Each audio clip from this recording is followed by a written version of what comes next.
இப்போ உனக்கு சொந்தமான பொருள். ஆனா நீ வந்து அதை அதிகமா வந்து யூஸ் பண்ண மாட்ட. அடுத்தவங்க தான் அதை அதிகமா யூஸ் பண்ணுவாங்க. என்னது? சொந்தமான பொருள். உனக்கு சொந்தமான பொருள்.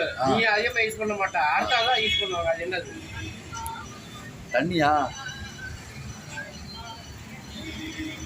கேட்குறாப்புல என்ன கேட்குறாப்புல என்னென்னு அதான் என்ன சொல்லுங்க.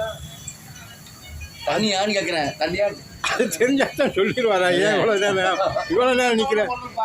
நீ அதிகமா யூஸ் பண்ண மாட்ட. அடுத்தவங்க தான் அதிகமா யூஸ் பண்ணுவாங்க. தெரியலையே என்னன்னு. அவ்வளோ தெரிஞ்சா ஏன் இங்கே இருக்கேண்ணா? இங்கே போட்டா கடையில் இருக்கேன். என்னென்ன கலெக்டர் ஆஃபீஸில் கையெழுத்து போட்டுக்கிறாப்புல. அதான் விடுதல. உனக்கு சொந்தமான பொருள். ஆனா நீ அதிகமா யூஸ் பண்ண மாட்ட. என்னன்னு அடுத்தாலும் அதை அதிகமா யூஸ் பண்ணும். சொல்ல மாட்டேங்கிறாப்புல. சொல்லுவாப்புல. சொல்லவா? சொல்லணுமா?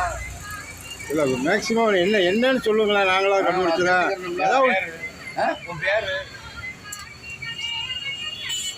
எப்படி அவர் பேரு? ஆமாம், அவர் பேர் அவர் சொல்ல மாட்டாரா? யாரும் கேட்டால் சொல்லுவார்ல. அதான் சொல்கிறேன். நீ அதிகமாக யூஸ் பண்ண மாட்டேன். அடுத்தாலும் அதிகமாக யூஸ் பண்ணுவான். அப்போ நான் தான் ஓயாம கணேசன் அப்போ கூப்பிடுவேன். நீ அதை அதிகமாக யூஸ் பண்ண மாட்டான். ஒரு வாட்டி 2 வாட்டி தான் சொல்லுவா. என்ன பேருன்னு கேட்டால் கணேசன். ஓயாம எழுதிக்கிட்டு இருக்கா.